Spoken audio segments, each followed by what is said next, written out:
Hey everybody, welcome to Publishing Disrupted, where we talk about all the disruptions in publishing, the good and the bad, the the terrible and the not yet terrible, and the wonderful.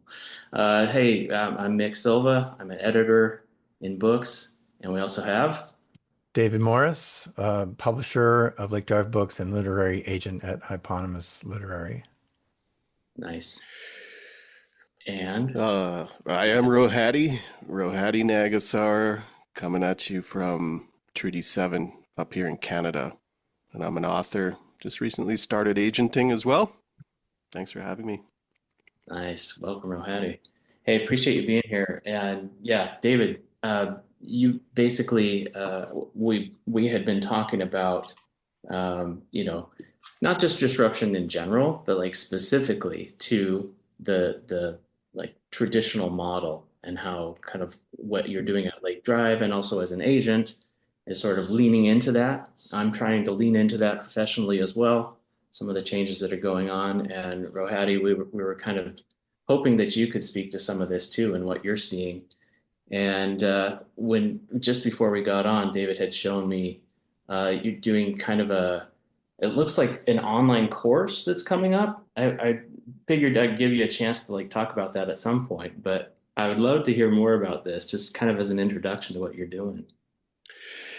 Yeah, so this is now completely outside of agenting, publishing. This is squarely on writing and holding space for writers and specifically Black, Indigenous, and other folks in the global majority to hold space around. There's a lot of writer spaces like that for BIPOC writers. They tend to be network based. And so we thought, what would it look like to create a writing community for these types of folks who are underrepresented, navigating these mean streets, but around an ethic of community care first, which is different than putting together folks to network and sell their books. And so because it's so different, it's like when folks come through, like, what are you about? What are you offering? And it's not a high paced mechanism to push out books or expand platform. It is a way to check in with one another while we curate and expand the craft of writing. And so what's coming up is our first cohort of just offering intro, and we'll probably do an advanced one, small cohort for creative nonfiction. So it's just one of our, I don't say outreach, that's so churchy. Oh my gosh. But it's one of the mechanisms to help new writers and advanced writers as well. David, Scott Okamoto is going to teach it. Nice. So that's Yeah, what's coming up next week. And yeah, it's called the Ink and Root Collective. Sounds so nice. cool. Yeah, that's super awesome. Yeah, thank you for starting there because I think that gives people a kind of a good sort of broad scope look at what you're doing and what you're hoping to do. And of course, Scott, we were just on their podcast, Scott, and well, what was their podcast? I'm forgetting the name of the podcast that we were on, David. We did an Oh, interview it's with. It's Blake two. Chastain and Scott Okamoto's Yeah, Oh, podcast like about text. I'm not going to remember it on the spot, but yeah. yeah, Mhm. that dude has so many podcasts, man. He's everywhere. Yeah, yeah. yeah. Yeah, we were just talking about books we like. That was a good show. We should probably mention it on this one, um, but yeah, just as an overview of what you're doing, I think that's very cool. And it sounds like you kind of come from some of the like your lingo is sort of leaning Christian as well. You come from kind of a more Christian background or even evangelical potentially. So that's part of the story, but I've spent more time out of it Mm, now than I have within it. It shaped and formed me as a kid in what I would now name as white evangelicalism, yeah, and even went to seminary and was all of the right check boxes other than white yeah, to be lead pastor, church planter, so forth. So in church language, I'm a church planter, but I have operated outside of institutional boundaries for almost 20, probably 20 years now, and have planted three churches. In a similar vein to the way you approach publishing now, is how I have approached ministry over the past 2 decades of on the edge of inside, outside of denominational affiliation, through a decolonial lens, all of this stuff, practicing, trying to figure it out basically as we go, what expansive liberation looks like.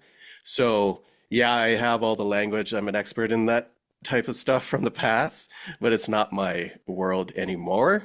But I feel like I'm qualified to spill the tea and have comments on the wildness that is happening out there as he gestures wildly. It's good. How I think I'm suspecting what you're doing with the Ink and Root Collective and trying to form spiritual community outside the norms or the normativity. It sounds familiar, Mick, to we've talked about this before too, is getting writers together, forming community. I think structurally that's a big issue right now. We're so digitally segmented, fragmented, culture is changing. We're looking for different answers. We've got, big media oligarchs that are now even controlling.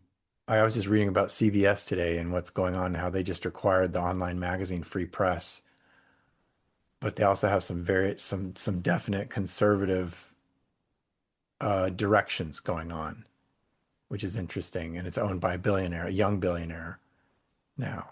Um, but how do we find?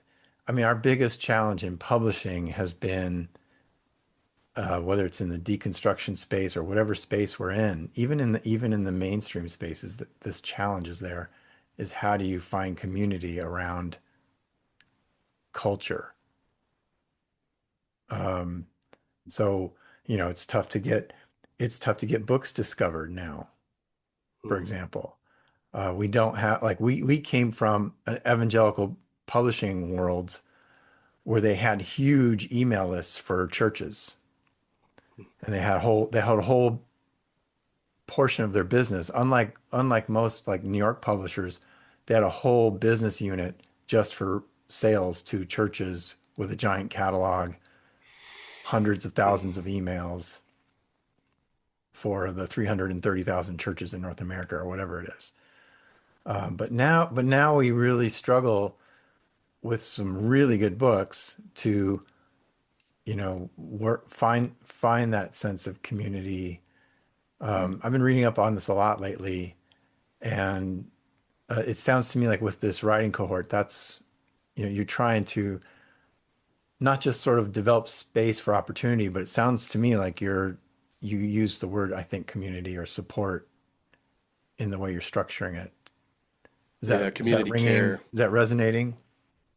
Yeah, and I wouldn't even say it's spiritual necessarily, but then again, perhaps it is. But I have found, and there are others like me who have found that there is a gap in support networks for writers specifically, not merely to hone the craft, but to check in on how you are. And you know how writing can be, especially if you're putting out books, it can be soul crushing and it certainly takes from your body. So, how do you check in with yourself and have a community check in with you? At the same time, how do you find voice in the midst of growing chaos? And boy, you really want to have community around you that is helping you hold it down amidst the chaos. And so we're still figuring out what that looks like and who's in our mix. But I really think that in this moment, right now, when it comes to holding space for writers specifically, we need to find our people. You just can't go alone. Find your people. Yep. It's well said. It is as well said, and it's something that I tell all my coaching clients and just edit.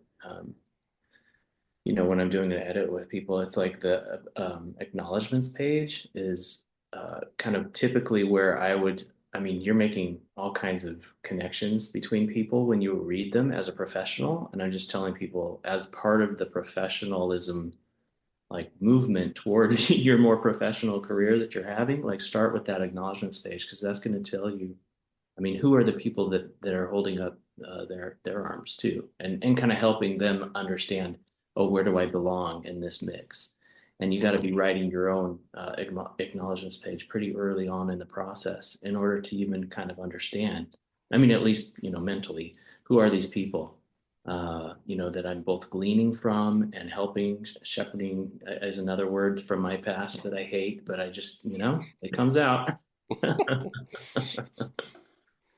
Yeah.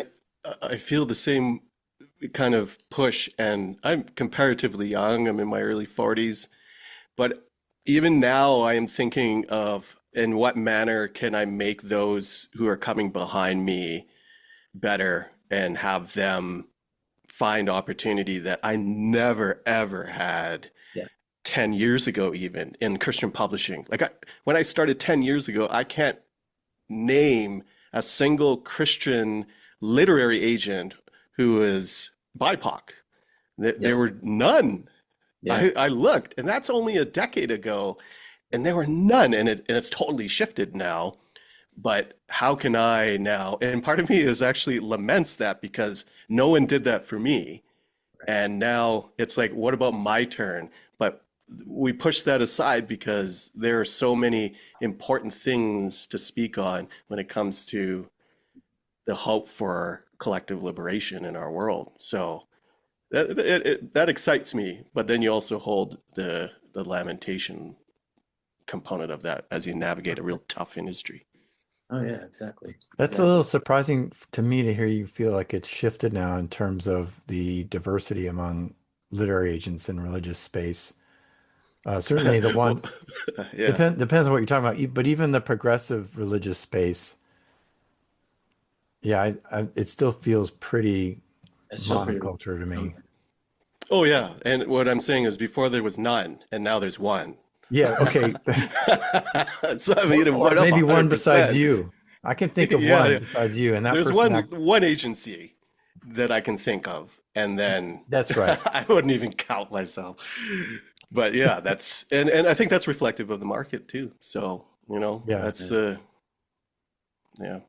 Yeah, Yeah. that's true. Yeah, because a lot of the pushback, of course, from traditional outlets is going to be, well, the audience isn't there, or we, at least, even if they might acknowledge that there's an audience to reach, that they can't reach them, and so they don't have a lot of ability. And I'm sure you're hearing those kinds of things too. Yeah, I feel like, I was reading something maybe in a Canadian public, I think the Walrus maybe on publishing and how there was an author. Actually, the author had a book on like the ex-evangelical space Mm. and was talking about sales track, Yep. and how, man, that first book, if you bomb on that first book, the chances of you and it was at a medium or larger house, you're going to be in a tough situation to get your second contract. And I'm seeing that from so many. I think David, you named this. I'm seeing that in so many BIPOC writers who were given a contract or who had a great book in 2020. Right. It did not sell. It did not cover. And what we have is they can't get their second book out, and the publishers really had no sense of how to push that book out when it came. Right. And so now you have all these both exhausted and really disappointed writers who are stuck and are going to have to pivot, or I shouldn't giggle about it, they'll quit. And that was the worst possible thing to happen. So I know that you were naming some of those things earlier. Yeah, when I think of like I think you're describing what Andre Henry's experience might have been for one thing. Times a lot of Totally. folks. Yeah. Yeah, Yeah. Andre for sure. Um, but I do know, I think Dante Stewart's got a new one coming, and um, Austin Channing Brown has a new one coming. Although I think Dante's might be with a different publisher. I'm not sure. Could be wrong on that. But Yeah, but and I think of Austin Chang Brown. She wrote a very successful book, timed at the right time, and then waited a long time for the second book. And so we'll see where that yeah, lands. But when I think yeah, of There are authors who have, I mean, they were probably writing in that post 2020 time on white supremacy or anti-racist ideas, and the market has gone in the completely opposite direction as DEI now is entered into the lexicon and the pushback to that. I think in a couple of years we'll see a totally different slate of authors being published, and it's going to revert back to that monocultural white landscape, more so. Mhm. Yeah, I know it's going to be very interesting to see what happens and how this plays out. I think, well, and I'm thinking of Latasha Morrison, Be the Bridge. That was a bigger book at the time in 2020s. So yeah, things that were coming out probably just a few years ago and then moving in a new direction is going to be what I would hope. I mean, a lot of the people that you're going to find that you're going to be working with. Yeah. And kind of putting your shingle up as an agent, like definitely says or gives kind of that statement of like you'd like to be a part of something. This ink, what is it? Ink and Ink and roots. Root. Yeah, Yeah. That's You know, actually a really good title. I it love is. that title. yeah, it has roots. Yeah. It goes to the ancestors. But yeah, I think that there are, this is what I'm seeing, and not from that top tier in the Christian space specifically, but it's the tier just underneath who have sent out books. They didn't perform well, and they're like, do I keep going? And I don't know if they will find a publisher to pick up their next book in Christian publishing, progressive Christian publishing. They may, and I'm seeing this, there is in fact a pivot from a number of different authors adjacent to me, so my friends and colleagues who are leaving the space completely, partially because they have acknowledged they need to write with their own voice to their own people.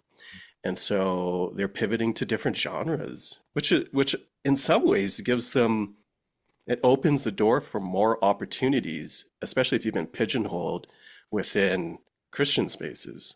So I see that happening as well. So which is great for them if they can find that place to land. Many don't. I think that brings up the question too of what role should religion be playing in our lives these days. It's not just a question of overcoming you know colonial inspired, Puritan inspired, belief oriented. You used the word beliefism once, Mick. I really love that word. Beliefism fashioned religion. Um, and it isn't just a question of shifting to a theology that talks about how Jesus lived with the disinherited. It's a question of why are we arguing about this in the first place? Why do we Mm, argue so much about it in the first place? And that framing, whether you're mm, on the left or the right, is actually part of the issue. And I think for Yeah. a lot of us in the deconstruction space, we're saying, oh, we're just done with this whole conversation. And there's a spirituality still there to be had, but we're not going to get into discussions about what was Jesus really about. And I know there's authors I work with that wouldn't necessarily want to talk this way, but I've noticed that it's now more about developing your agency and who you are. And I'm wondering if that's true for some of these authors you're thinking of, Rohadi, in terms of like they just want to like grow in ways they never could grow before when they were living within this Christian framework. yeah, and I think that's partly, and for writers, it's contingent on you finding your voice and finding your voice and who are your people, who are you writing to. And I had a little note as I was finishing my book, and I said, write in your own voice. Don't picture the church folks who already know. And I was battling that as I was writing. How much do I explain? And I think I wound up going towards a direction of more spiritual, not religious kind of language, and explaining even components of Christian stories that you would assume are a Christian would be able to pick up. But my sense is if you're talking and screaming about liberation, are you going to keep on banging against the closed door? Jesus, here's from the yesteryear, Jesus knocking on the door, and he's knocking on a church. Do you want to keep on knocking for folks who don't want to hear or read your works?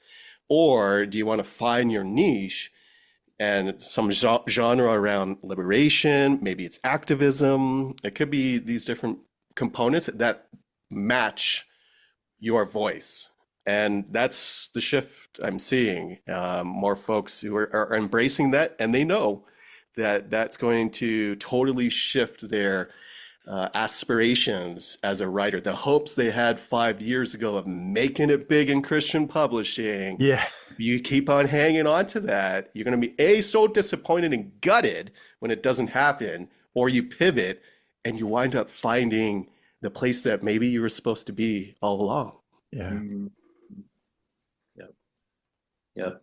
Well, but I mean, aren't you talking yourself out of a job if you're encouraging people in that direction? You're planning churches still. So I think I wrote about this, and I realized it took 20 years. I realized the reason why I plant churches is because I have nowhere else to belong. And Mhm. so that's Mhm. why I do it.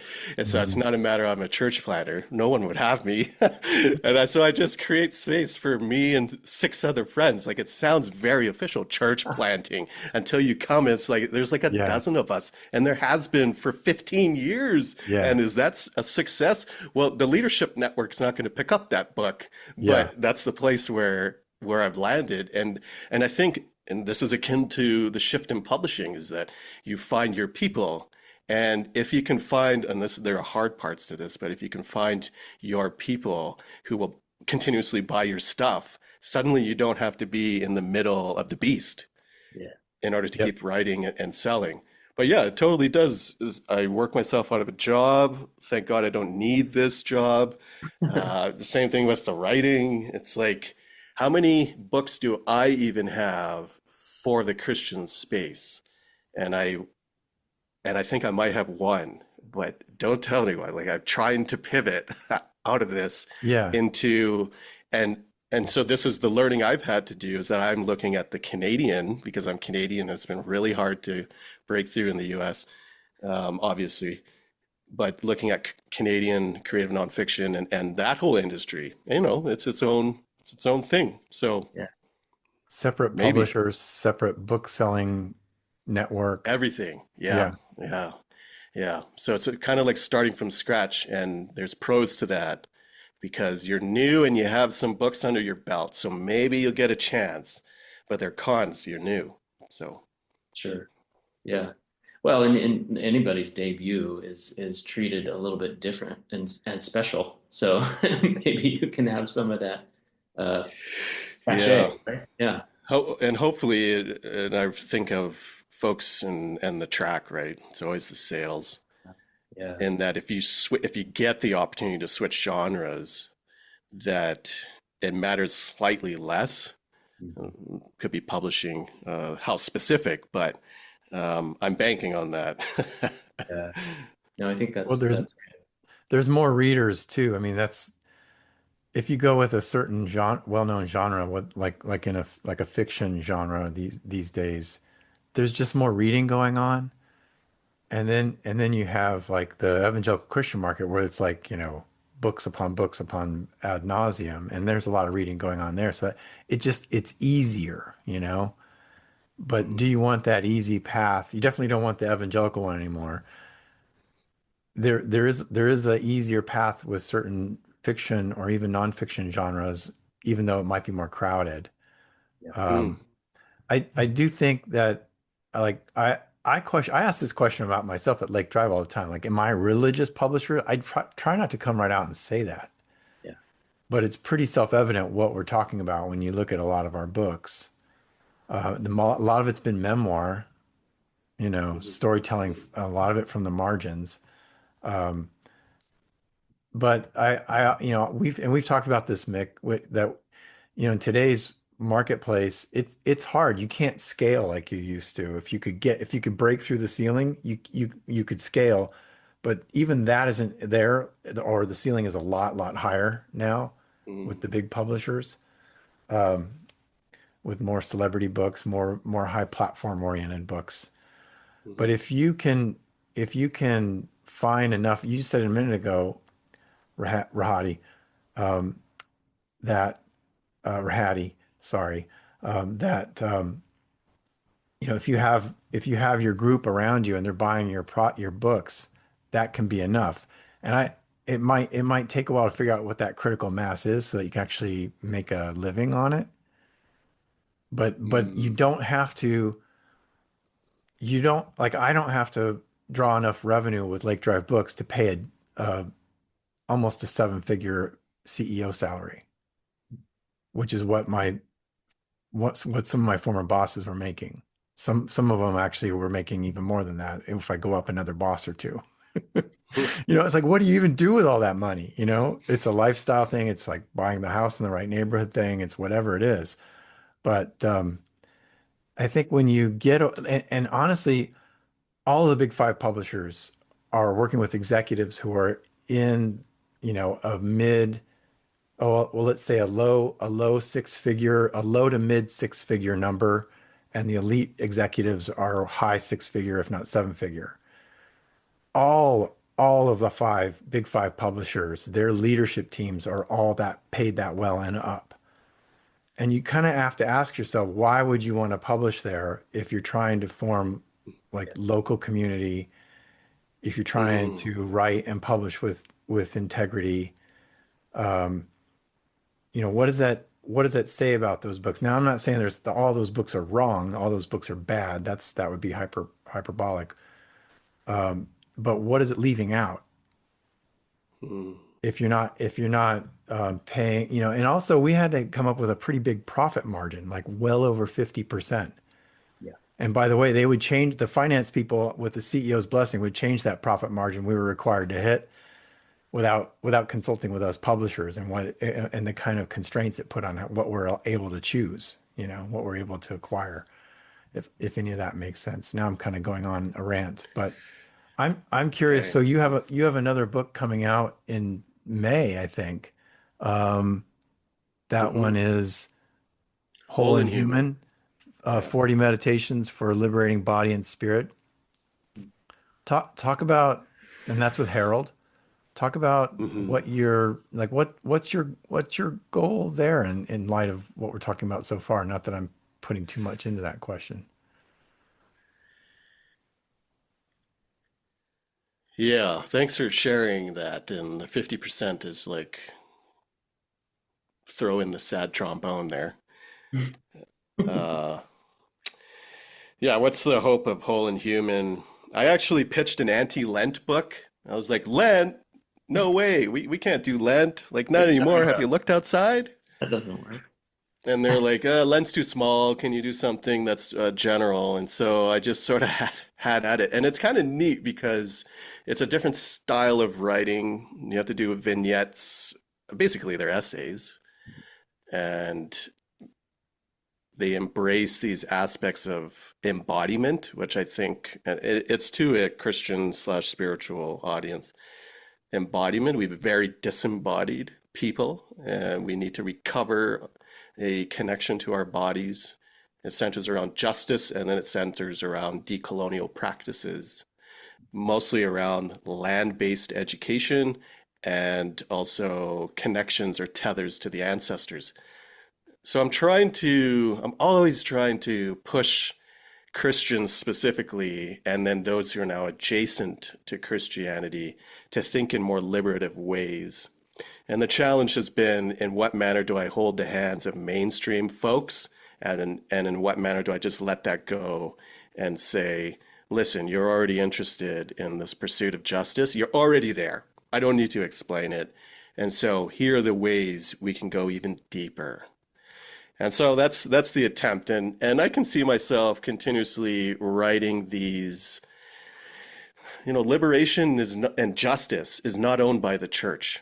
And there are church traditions who think they do own it. And justice only shows up when the church does.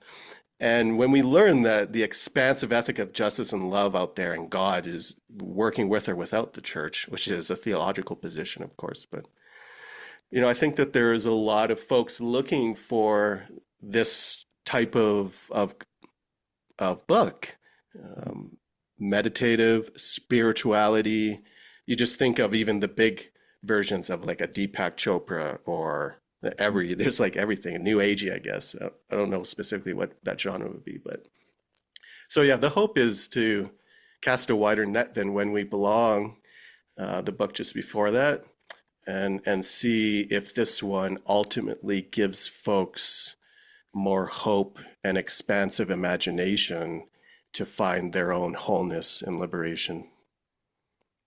Talk about an example of land-based practice or understanding or insight that you Mm. might have in one of those entries in that book.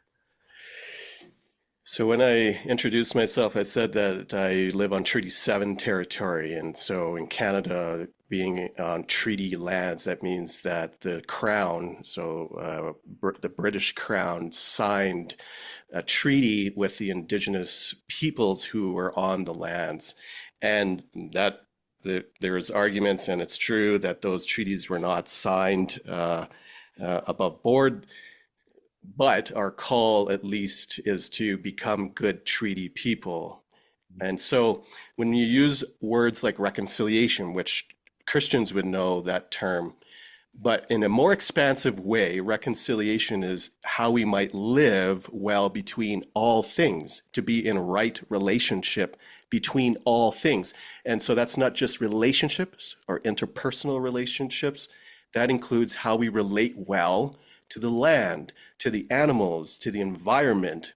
And so there's an attempt to appeal back to the indigenous knowledge, literally to the lands where your feet touch. So for you in Michigan, it would be Potawatomi, I think, and other different indigenous folks who are there.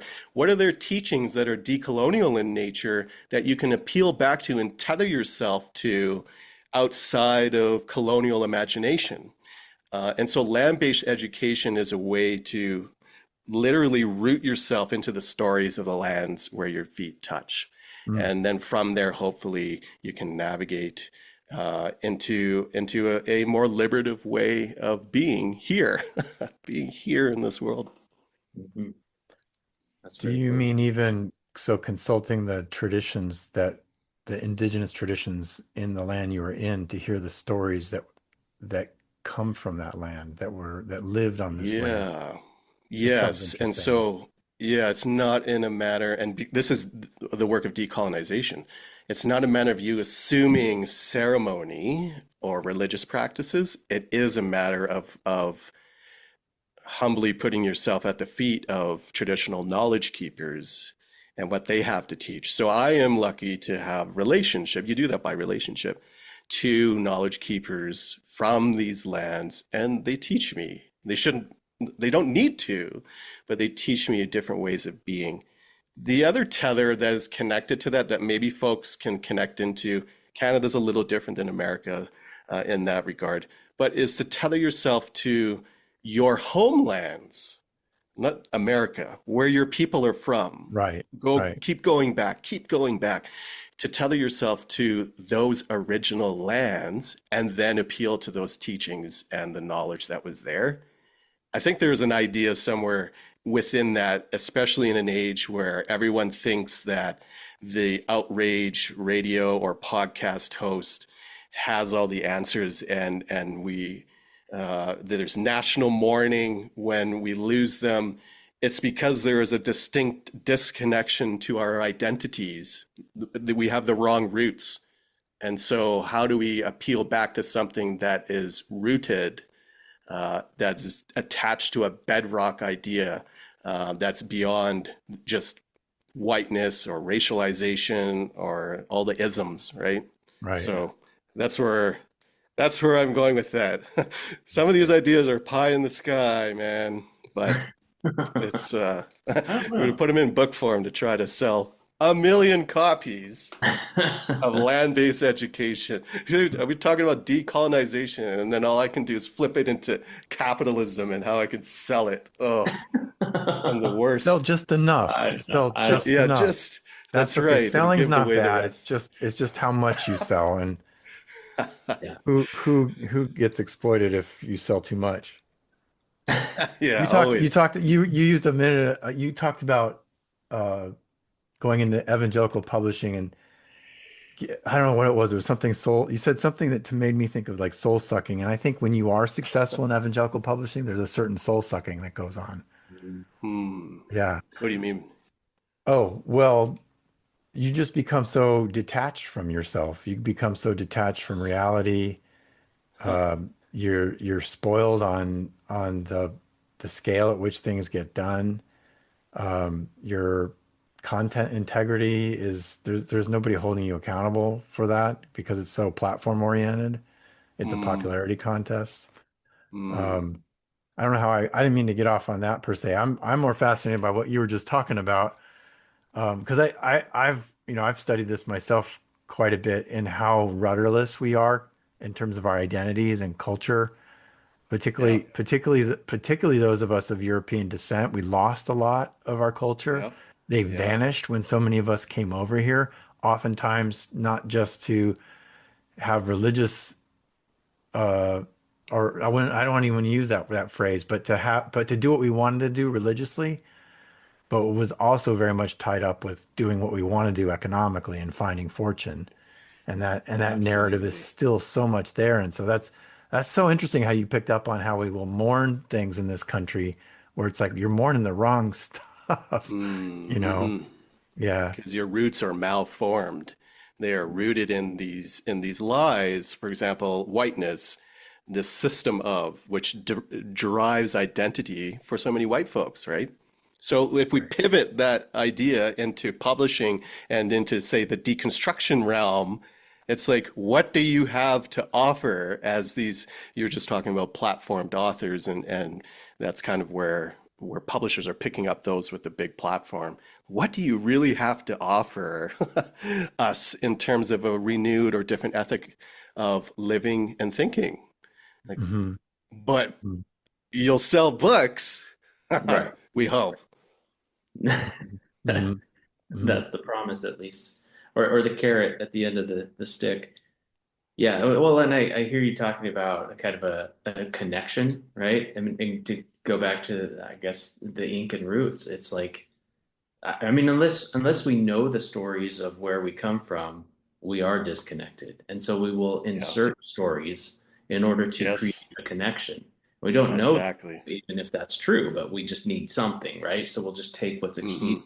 And in our culture, increasingly, especially evangelical culture, it's who has the loudest voice, who has the most Mm. money, who seems the most successful and the most popular, and let's just follow them, right? And so I think what you're talking about, it goes back to that you don't have to do it that way. There is an alternative. And if that means that's who we're going after, then so be it. I'm very happy to be that guy and be like, find your 1,000 true fans, right? And Hmm. you don't Hmm. need to find the 10,000 or the 100,000. God forbid, Hmm. honestly. Save us from the success, I guess. Yeah, and it's tricky in some ways because I know, like, one of my best friends is an illustrator. Mm. And so he's worked on, like, I've never heard of them before, like Batman, Spider-Man. I've never heard of these before, but he's worked on them, and he can amass this massive following. But he's not built for that.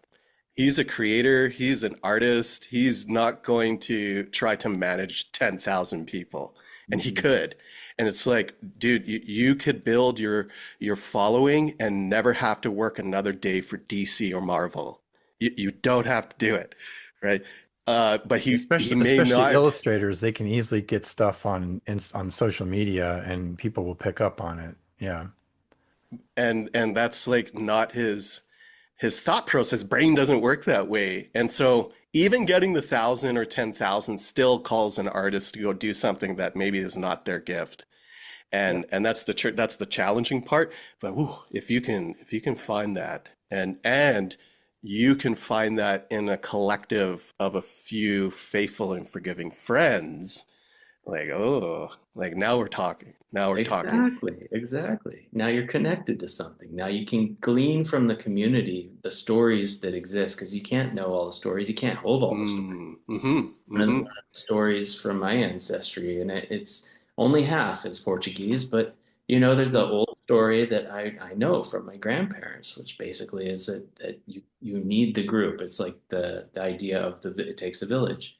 And every culture has a story that's similar to this, right? The collective is necessary in order for us to even progress at all as people.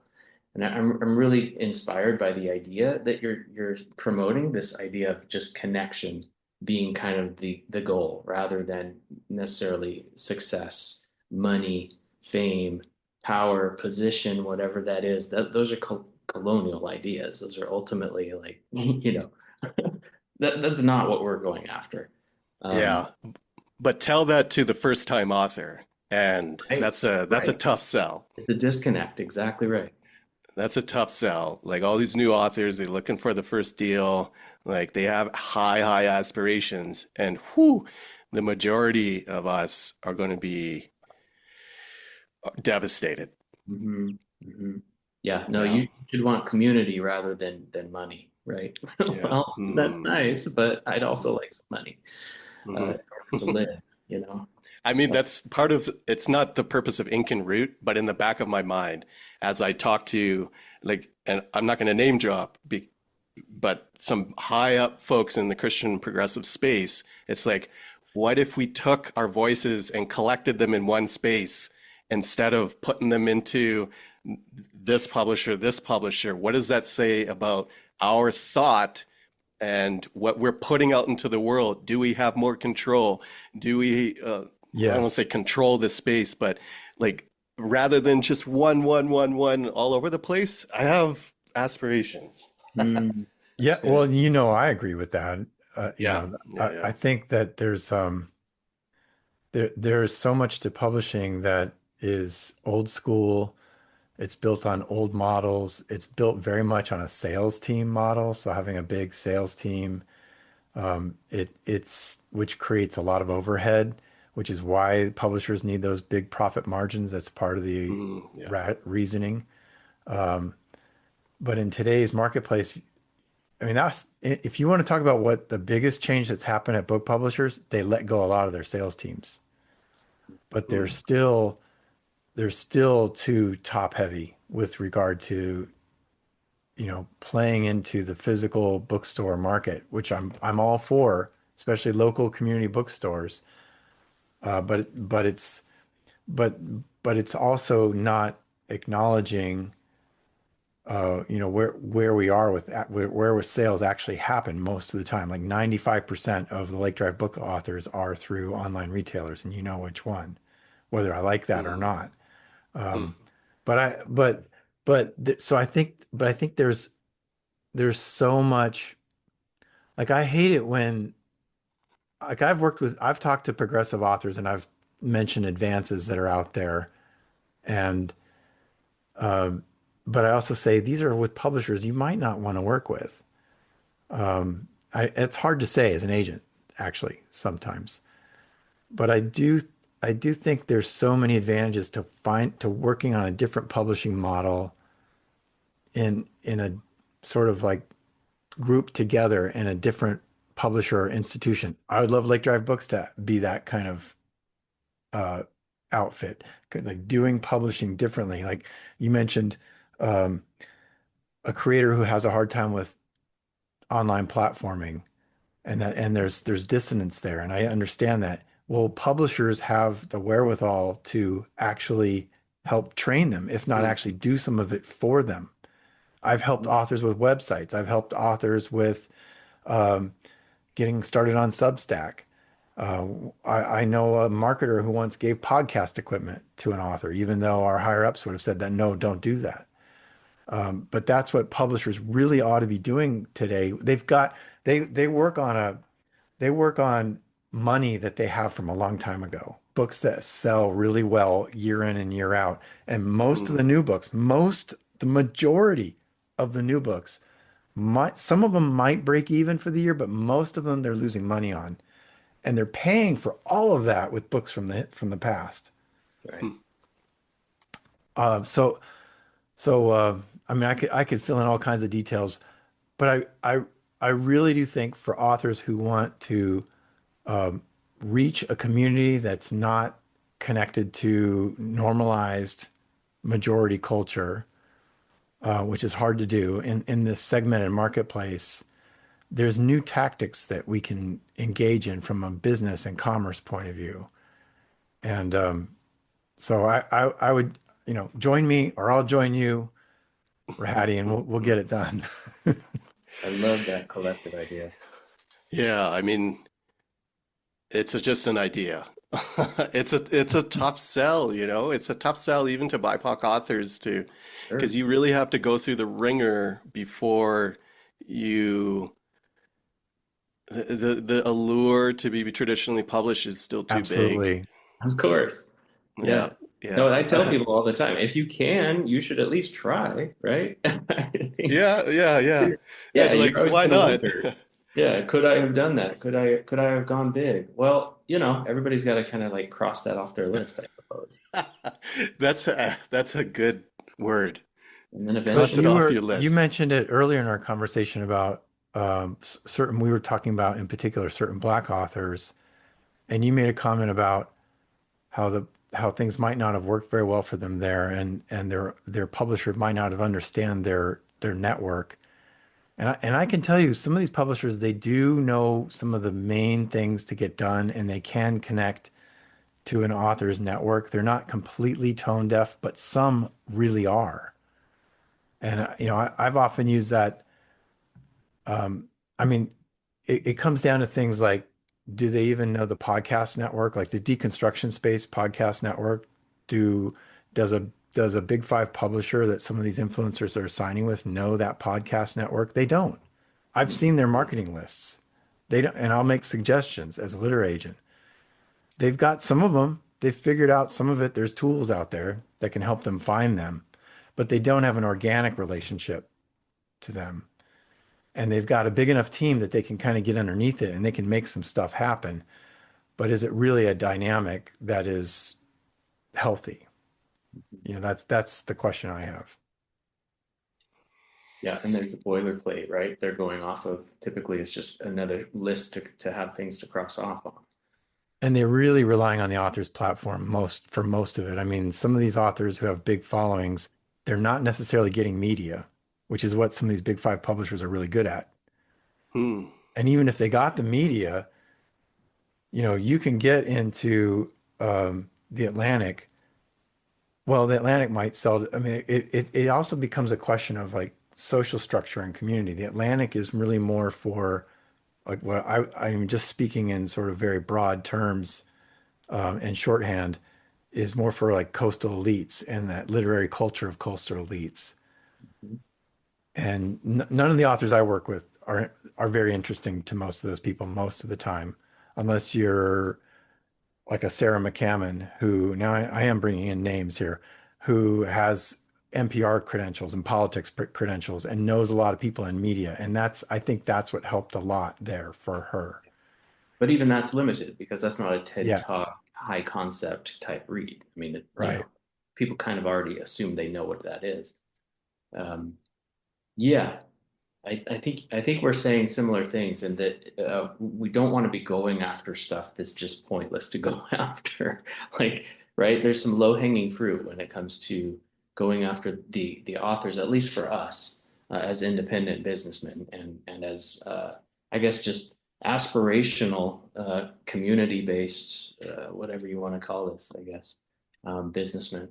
Um, I think we want to be going after the folks, and I've identified this on previous podcasts, but like the folks who at least are amenable to doing things in a unique, if not independent, off the beaten path kind of way, right? And that's a writerly type spirit. That's somebody who kind of has, if not entrepreneurialism, at least just something that's like in them that they want to be a rebel or they want to be different.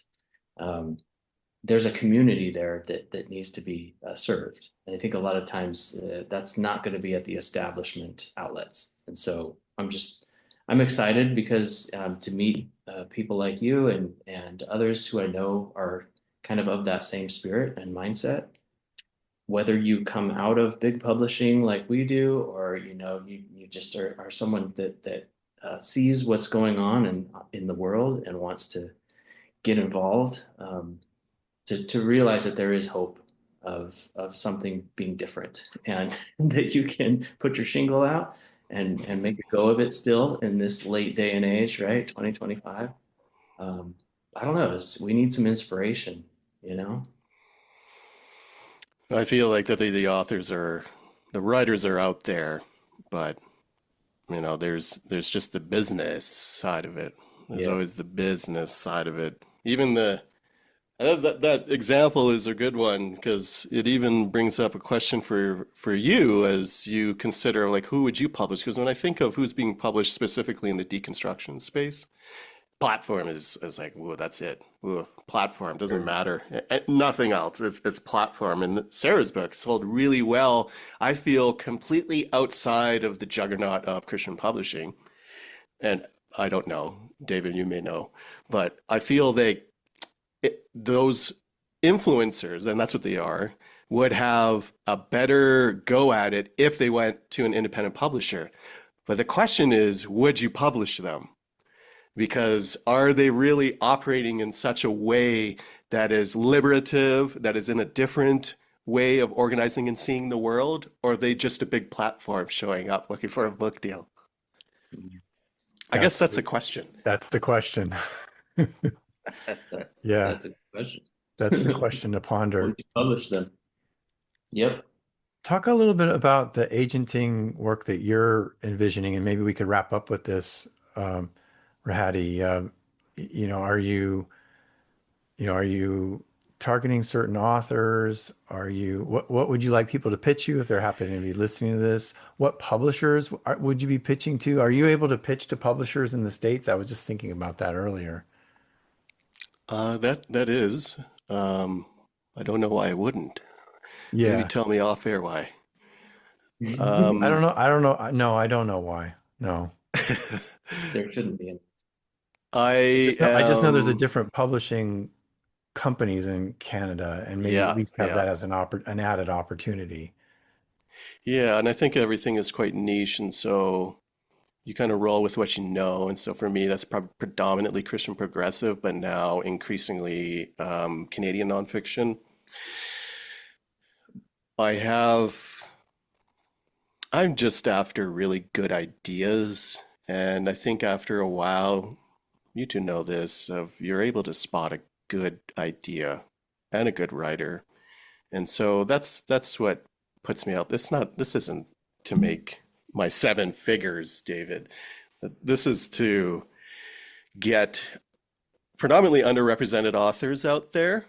So I do, and I have it wide open for BIPOC authors because I have navigated that scene, and also I know what it looks like to kind of operate as the in-between with publishers that may not fully understand what a prospective author has. But that's not exclusive to BIPOC authors. It's for expansive ideas of curiosity, liberation, justice, those types of things, or really good stories. Mhm. So Hmm. that's what we're all after, really. Mhm. Hmm. Yeah, that's for sure. Good stories, man. Well, Yeah. always feel welcome to reach out and connect if there's questions, or if we can add to it, or if we can Yes. send things your way too. Hmm. Yes, certainly. Yeah. And I have taken you up on that before, and so I will continue to do so when things especially get weird, Yeah, as they can in this industry. indeed. Yeah, it's a lot to do alone. We need the collective, you know. So it's just great to hear about what you're doing, and yeah, come back anytime. Thanks for being here, man. Yeah, I'm thrilled to come back anytime to talk about these things. It's really neat, and I appreciate what you're all trying to do in this space. Thanks. It's fun. We kind of have sort of an off mic, on mic conversation here. And that's something I've really enjoyed. It's not been your typical podcasts, here's what you're going to get, and let's hear about your background, and what are we trying to, promote here in terms of whether it's even just a personality or content or product. Um, it's been fun. I don't know how marketable this podcast is, but we're going to market it some. No, I think there's probably a ton, but when I look for podcasts on publishing and nonfiction and so forth like that, first off, they're overwhelmingly white.